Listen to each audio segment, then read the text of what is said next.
Não sei se você já se questionou por que, como cristão, deveria orar. Se a oração fosse um assunto meramente informativo, seria desnecessário, porque Deus onisciente conhece todas as coisas e não precisa de nenhuma informação da nossa parte. Se Deus tem a sua própria vontade e age de acordo com ela, de novo surge a pergunta, por que orar? Sabemos que a instrução, a oração é bíblica, mas precisamos entender a sua razão. E esse é o assunto da nossa conversa. Fique comigo e nos próximos minutos nós vamos refletir acerca dessas verdades.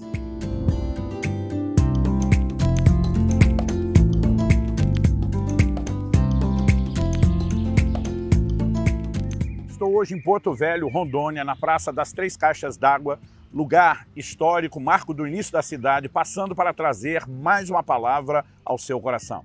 A palavra de Deus diz em Tiago, capítulo 4, versículos 2 e 3, vocês cobiçam e nada têm, matam e sentem inveja, mas nada podem obter, vivem a lutar e a fazer guerras. Nada têm porque não pedem, pedem e não recebem, porque pedem mal, para esbanjarem em seus prazeres. Em primeiro lugar, a Bíblia fala de pessoas que almejam e não alcançam. Ele começa usando o termo cobiça e nada tem, sentem inveja, mas nada podem obter, vivem a lutar e fazer guerras, mas não alcançam. Por quê? Ele diz, vocês nada têm porque não pedem. Em outras palavras, porque não oram. Mas depois, na sequência, ele diz, pedem e não recebem porque pedem mal. Basicamente, Tiago nos comunica duas verdades que precisam ser consideradas. Quem não ora, não recebe intervenção divina. Isso é fato. Segundo lugar, nós devemos orar corretamente. Caso contrário, não haverá resultados. Não adianta fazer a coisa certa do jeito errado, porque ela não funciona. Logo, sabemos que a oração é importante. Ela é um meio de acessar aquilo que Deus tem. E quando nós consideramos essas verdades, precisamos questionar o porquê somos instruídos a orar. Não porque tudo necessite de explicação, mas porque quando entendemos os princípios, isso facilita, nos movermos de uma forma mais adequada aos princípios que Deus comunicou. Então, como falei anteriormente, a oração não é meramente informativa. Isso fica claro nas palavras de Nosso Senhor em Mateus, no capítulo 6, nos versículos 7 e 8, quando ele diz, e orando, não usem vãs repetições como os gentios, porque eles pensam que por muito falar serão ouvidos. Não sejam, portanto, como eles, porque o Pai de vocês sabe o que vocês precisam antes mesmo de lhe pedirem. Essa afirmação, o Pai sabe antes de lhe pedirem, mostra que não é essa a razão pela qual oramos, para que ele tome conhecimento. Por outro lado, o mesmo Jesus nos ensina a orar com insistência. Em Lucas, no capítulo 18, no verso 1, a Bíblia diz, Jesus lhes contou uma parábola para mostrar que deveriam orar sempre e nunca desanimar. Então, se por um lado a oração não é uma informativa, mas por outro ela é tão necessária, a ponto de perseverarmos, a ponto de não podermos desanimar, nós precisamos entender essa equação. Como afirmei anteriormente, Deus é onisciente e ele não precisa ser informado a respeito de nada. E, além disso, há momentos onde vemos na Escritura Deus nos mandando orar por coisas que ele já sabe que quer fazer, que prometeu. Então, nós precisamos entender que não se trata de informação. Logo, a oração tem um outro papel. Antes mesmo de explorar qual é esse outro papel, eu quero colocar um outro questionamento. Se o Pai sabe que nós precisamos de algo e ele deseja fazer esse algo em nosso favor, por que esperar que oremos para somente depois disso fazer? Não apenas esperar que oremos, mas esperar que façamos isso da forma correta, para que então possamos acessar aquilo que ele já gostaria de fazer e já sabia que nós precisávamos. Muitas pessoas às vezes questionam, e a vontade de Deus, onde fica? Se Deus faz o que quer, a hora que quer, e essa é a forma dele agir o tempo todo, então para que orar? Se ele já vai fazer o que queria fazer, não adianta eu pedir. Se eu não sei aquilo que ele está disposto a fazer em relação ao que não é a sua vontade e mere simplesmente atender à vontade de um homem, isso será que faz sentido e combina com a ideia de um Deus grande, soberano? Esses questionamentos, eles também precisam de resposta. E a verdade é que, por um lado, a Bíblia diz que Deus ouve o clamor dos homens. Por exemplo, Josué, capítulo 10, versículo 14, faz uma afirmação extraordinária e diz, não houve dia semelhante a esse, nem antes e nem depois dele, tendo o Senhor assim atendido a voz de um homem, porque o Senhor lutava por Israel. O texto está falando de Josué, quando ele ora e Deus para o sol e a lua e o dia se estende para que eles possam vencer o inimigo. A Bíblia diz, nunca se ouviu falar, nem antes e depois, de Deus ter atendido assim a voz de um homem. Ou seja, a Bíblia não está dizendo que Deus fez aquilo apenas porque Ele quis. Ele fez para atender aquilo que alguém que lhe servia estava pedindo e clamando a Ele. Isso não pode ser ignorado.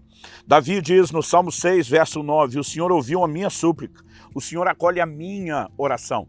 Não se trata apenas de fazer aquilo que Ele quer. Por outro lado, nós também entendemos que a Bíblia nos apresenta a necessidade de orar alinhados com a vontade de Deus.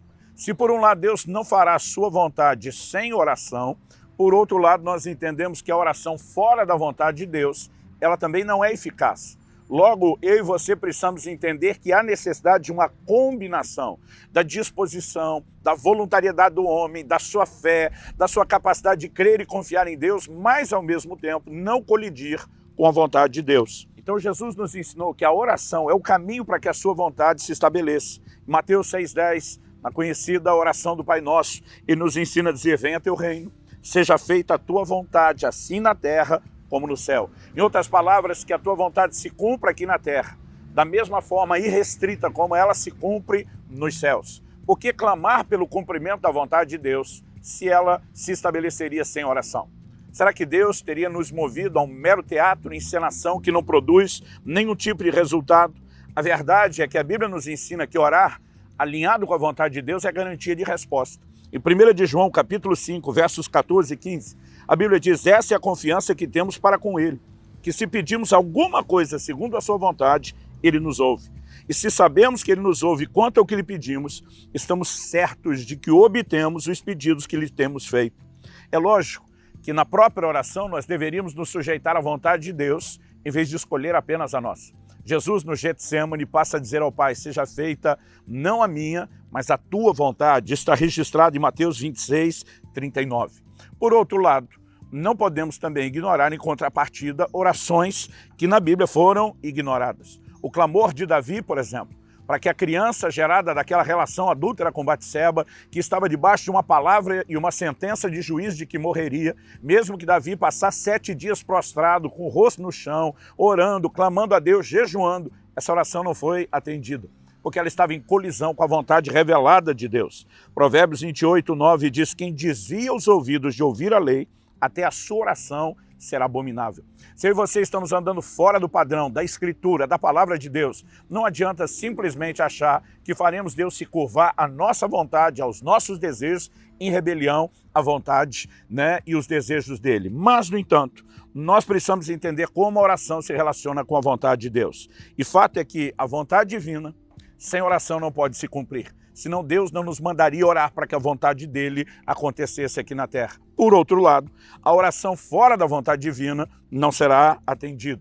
Mas a verdade é que uma depende da outra, e quando as duas se unem, nós temos então uma química extraordinária. E aqui, eu e você talvez podemos considerar e devemos atentar para aquilo que eu quero chamar de uma questão legal. Quando Deus criou o homem, e precisamos questionar por que ele nos mandaria orar para que ele faça aquilo que ele já quer fazer. Em 1 Timóteo 2, a Bíblia manda que a gente, antes de tudo, use a prática de súplicas, orações, intercessões em favor de todos os homens. Por que orar por todos os homens? No verso 4, o apóstolo diz, porque Deus deseja que todos os homens se salvem. Ou seja, se a vontade de Deus salvar a todos, por que é que ele nos manda orar para que a vontade dele seja feita? De novo, eu repito, trata-se de uma questão legal. Quando Deus criou a terra, Deus concedeu a autoridade, a jurisdição da terra ao homem. No Salmo 115, 16, a Bíblia diz, os céus são os céus do Senhor, mas a terra Deus a deu aos filhos dos homens. De alguma forma, nós vemos essa separação. Os céus são os céus do Senhor, o lugar onde ele se move com plena autoridade, mas a terra ele concedeu aos filhos dos homens. Depois ele nos manda orar que a vontade dele se cumpra aqui, como se cumpre lá, no lugar de domínio e de plena jurisdição dele. Isso seria como se a gente dissesse que depois de ter dado ao homem a autoridade sobre a terra, Deus não passa por cima do homem. Deus espera uma requisição, uma reivindicação, para que ele possa ter o direito legal de intervir e de agir.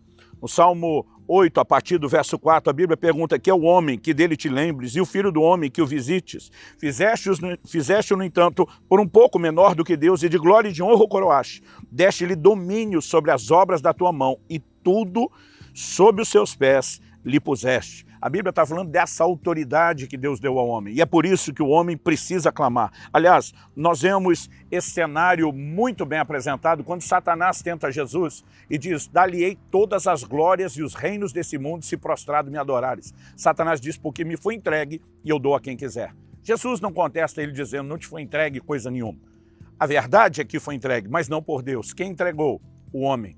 Deus entregou a autoridade ao homem. Quando o homem cede à tentação, e 2 de Pedro 2,19 diz: quem é vencido em algo se torna escravo daquele que o vence. Ele transferiu a autoridade nas mãos de Satanás. É por isso que Satanás é chamado de o príncipe desse mundo e não precisa de oração, né, ou de requisição para agir nessa terra. Mas Deus, por meio de Jesus, veio resgatar a autoridade dada aos homens e espera que nós possamos clamar. E quando eu e você oramos, quando eu e você clamamos, nós estamos abrindo, por assim dizer, né, uma avenida legal para que possa haver a ação e a intervenção de Deus nas nossas vidas, né, na vida de outras pessoas. E 1 de Pedro 3,12 diz: porque os olhos do Senhor repousam sobre os justos e os seus ouvidos são abertos às suas súplicas. O Deus quer mover na terra, está esperando apenas ser solicitado. E quando fazemos isso com fé, abrimos espaço e um lugar de intervenção para que a vontade dele se estabeleça. Eu sei que o assunto é extenso para ser resumido. Embora não possa esgotá-lo, eu quero apenas inspirar seu coração a crer e praticar mais a oração.